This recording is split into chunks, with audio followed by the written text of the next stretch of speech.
Hi, thank you for inviting actually the director of the centre who managed to get a lunch date with one of the Victorian ministers, so she squibbed out, so you've got me. So we'll just have to manage. Today I particularly want to talk to you about a project that we're working on with a group of what you might think of as the usual suspects in relation to traceability of food products. First, I'll do a quick shifty on what's going on at Deakin because, you know, Deakin's usually thought about as a technology university or doing a lot of work in health. But in fact, we have a future food capability there that crosses over quite a few areas. We also have places that we're working at the moment in food and agribusiness, and that again is a fairly spread set of locations. I head up that second one, which is called the Food Traceability Lab.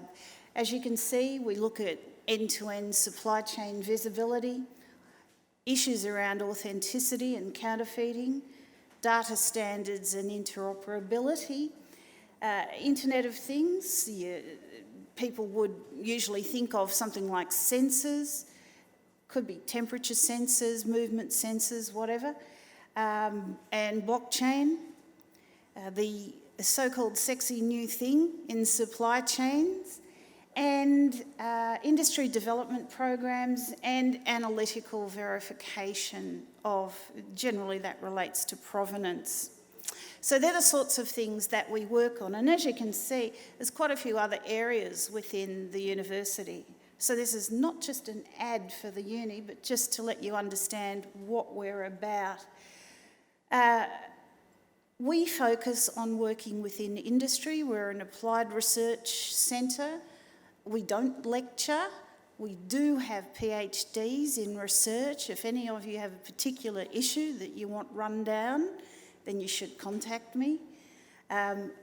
We are technology rich, so we are into digitisation of agribusiness in a big way, but we also recognise that there's this big tail of the industry that is SME, small grower, who just often do not have the capability, can't afford the capability to get involved in all these things. And so we work with organisations like FIAL, like the ag departments and the DPIs, to try to help the smaller end of the industry as well and not leave them behind. The 4 areas that we work across: verification of pedigree, product integrity, track and trace, and verifying chain of custody. They're the sort of areas within traceability where we work. A number of you might know that recently the Department of Ag Federal has released a food traceability framework, and they've gone to all the levy collecting R&D, rural R&D corps, and to a number of peak industry bodies and said to them, you need to have a plan to extend traceability beyond an internal system of a particular company and look at how it might go beyond the one up, one down food safety, FSANZ type of regulation, and how you might as an industry respond to it. And I was saying to someone earlier today that we have a number of food manufacturers who we work with, and usually they spend their time trying to avoid regulation and trying to indeed minimise impacts and lobby against changes. Well, this time they're knocking on our door and saying, help us, quick. The US has got this new thing out for importers in the US, if they can't trace back right to origin and produce the data, there's a suspension of 6 months trade in the offing. So all of a sudden, these organisations that work within industry are not responding to the Australian government's desire for improved traceability. They're responding to their market access needs. So I don't mind whichever way they come to the party, provided there are thoughts about how to do this smarter, how to save money doing it, and how to harvest some benefits. We are all about efficiency in supply chains. We're all about trying to save money. Many people see the rest of the chain as a cost of doing business. Your handling, your storage, your transport, your shipping. We're about trying to save as much as we can and do it as smart as we can. So that's the premise that we come from, because our background is in supply chain and we get the need to get that flow moving as smoothly as possible. I think most of your activities are domestic distribution. This will apply to domestic distribution as much as it will to international export, and particularly those who import materials for their processing. Those of you who might run cool stores and you bring in chemicals, as well as the farm import. There are, again, issues around importing. So it catches you regardless, I have to say. So they will be seeking APAL to have a plan for how to transition the industry into a broader visibility.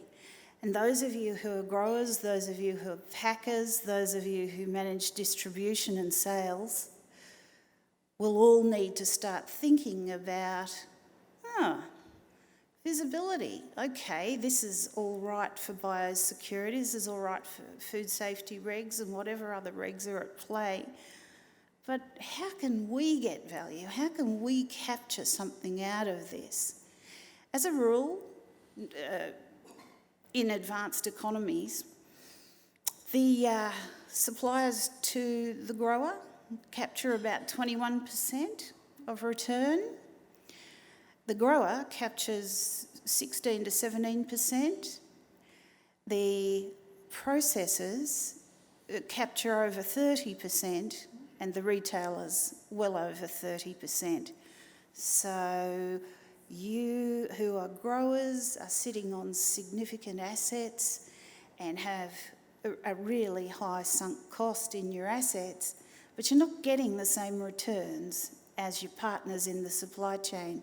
And you wait till you get to your freight transport, who I'm highly familiar with, and your storage facilities, who get even less. So this is about how to capture as much as you can and draw it back down into your segment of the supply chain while satisfying your customers' need for data.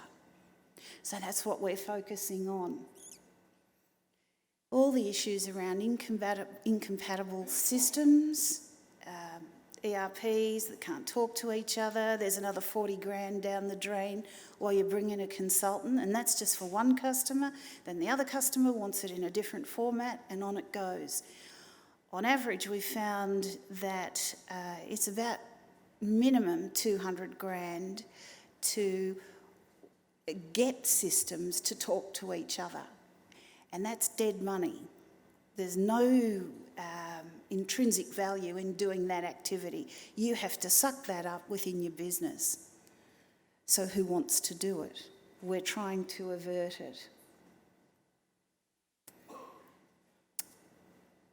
We figured after a while, after having done a few of these studies, and most of them on export products, that no one company could solve this, no one government could solve this, and certainly not one peak body could come up with a one-size-fits-all solution to these problems.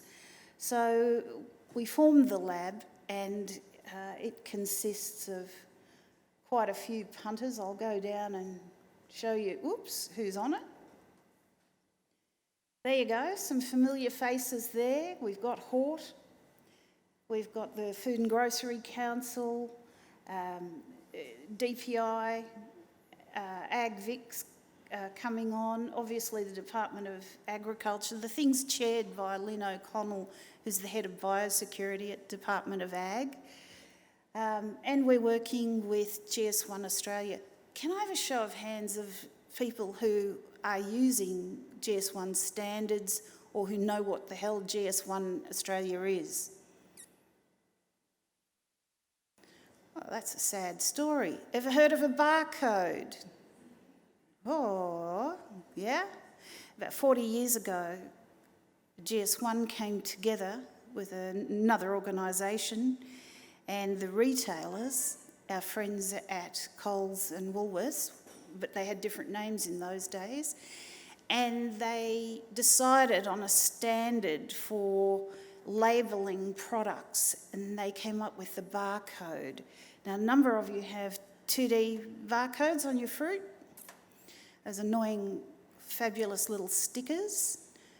That comes from GS1 standards, all right? So they are a standard-setting organisation for data to be able to identify, capture and share data about your product, all right? It's basically like putting a licence plate on your product. So let's go back to that graphic. Okay, so basically this is an export chain. Yours are mostly domestic, but just to show you the concept, we are looking at the processes in supply chain. There's a highly simplified version. I am the first to understand that every step in this process, and there's lots of subsets, is incredibly complex. You're making decisions every day and you're absolute masters of dancing around to get product to a satisfactory standard and then to move it on. I certainly get it. So within all those processes, data is captured about what's going on, where the property is, what the process is, post-harvest, cleaning, packing, grading, etc., loading into a truck, whatever the activity is, that information tends to get captured in the enterprise systems. At worst, it's on an Excel spreadsheet. But generally, most of you are on some form of system, and there are some wonderful ag enterprise systems around. There's that data, quite disparate. You're not sharing with anyone unless you have to, and it's things that tend to go on labels or on pallets or whatever that you share and get scanned, or you simply send a spreadsheet or an invoice. So there are a number of transaction documents that are in there that get shared on. What we're about is loading up data in whatever system or technology you're currently using and sending it along with the product, necessary data, not necessarily commercially sensitive data. It may be simply ID, product shipped on this date at this time, you know? So we're not talking about starting large with everyone peering into your business, and particularly in a regional area, being able to derive market share or, you know, check out volumes that you're shipping out or whatever, yield. So this is a matter of whatever data you, who own your own data, are prepared or need to share with your supply chain partners. Loading it up into an accessible system. It allows you to see what the hell's going on before stuff gets to you. It allows you to see what's going on once stuff has left you. I work with a lot of companies who say, when I pack it and we close up the truck or we close up the container, bye-bye, I have no idea what goes on. I don't know how much vibration there is. I don't know if there are temperature spikes, but I do know that my product was turned away at the DC. I got no proof of the fact that it wasn't me, that that container or that Pantech was not pre-chilled properly, whatever it is you want to control for. So these are the things that can help you as a grower, a packer, a buyer, have a look at what the hell's going on elsewhere in that product chain, right through to what do consumers want to know and how can we get that information to them without them looking into the entire duck's guts of your operation. And I'm sure that our next presenter will talk about those sorts of things, about the consumer and the retailer.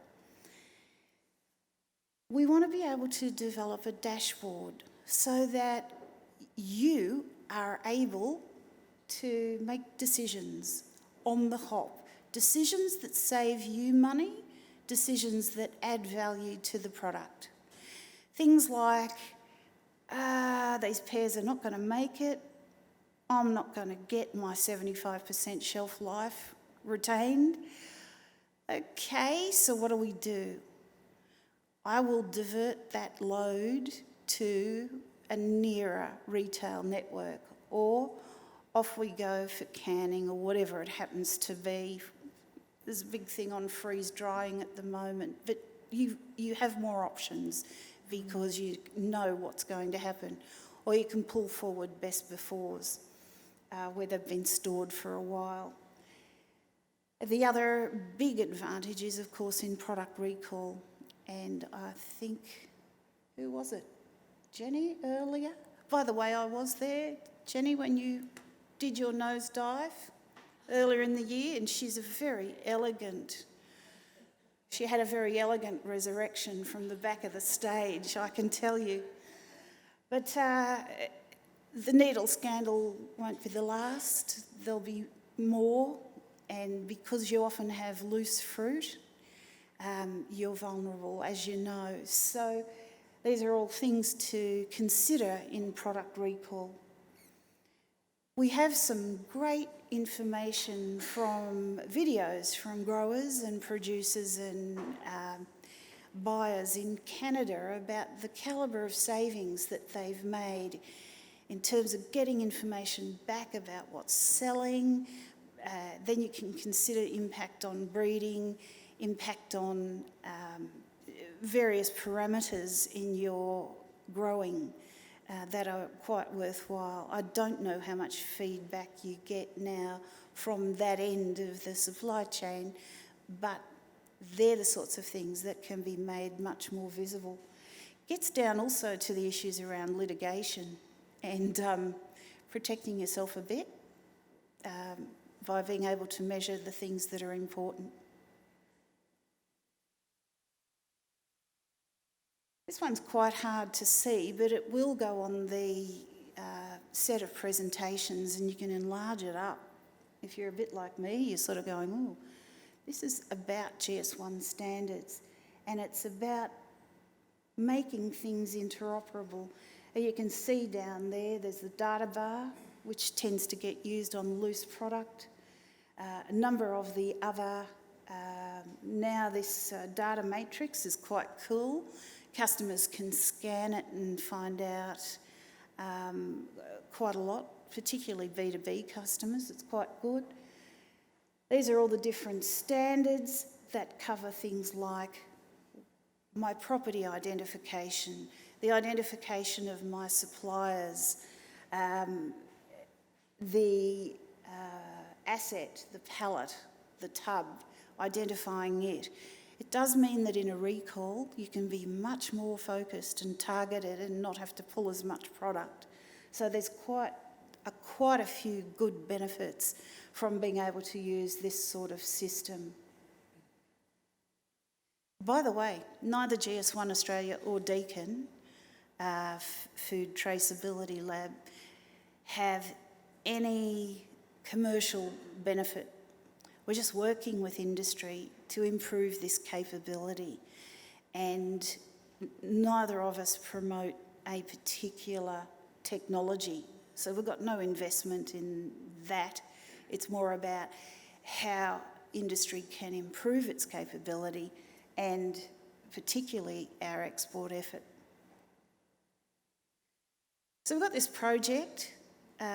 It's basically about, between now and June, developing a national food traceability guide, showing solution providers who you might buy product from, buy a system from, how to use this framework. If I said, what's today's date? I reckon I would get about 6 different ways I could say today's date, right? Or if I said 1 unit, well, 1 unit might be a tray of pears or one of those little retail boxes of pears. It might be a tub of pears to someone else. It's a pallet load. To someone else, it's a truckload. You can see how it can get a bit messy. So all that what we're developing is basically format of data and how you can share it. That's it. We're looking at cybersecurity and data sharing protocols. The other thing we're looking at is how it can upload into compliance systems for the regulators. Because here's news, I don't believe that biosecurity or any of the other regulators are going to have more feet on the ground, maybe some dog paws, but generally their staffing is not on a high growth path. So how the hell are they going to do enforcement without the resources? This gives them a way to make sure that you're complying. Once we finish the generic stuff, which covers everything, livestock, seafood, hort, grains, etc., that goes out and you can all use it straight up. But then we're going to go into specific food supply chains and look at developing product-specific guides. So you might want one for apple and pears for your people. Different companies, different peak bodies have approached us wanting their own guide, which covers things like your codes of practice, etc. Then we're going to take the system out and test it in real life.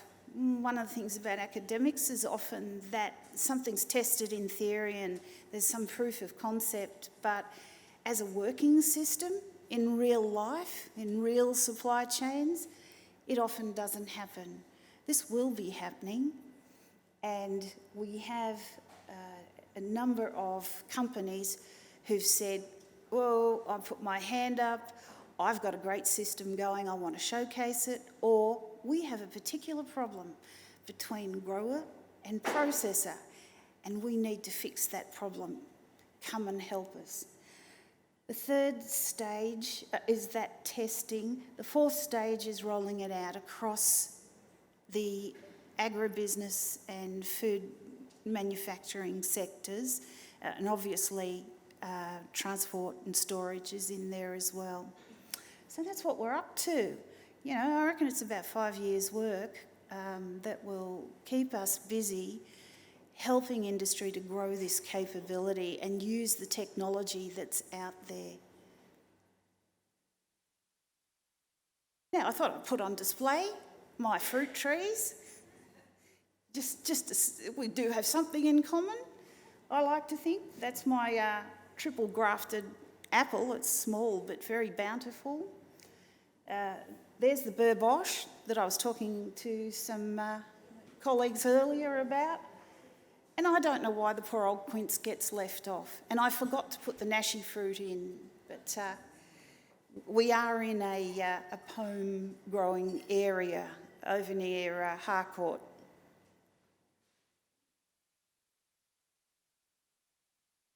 For any queries, and I've got here a backgrounder about the project, which I'll leave with the staff and send a PDF on it.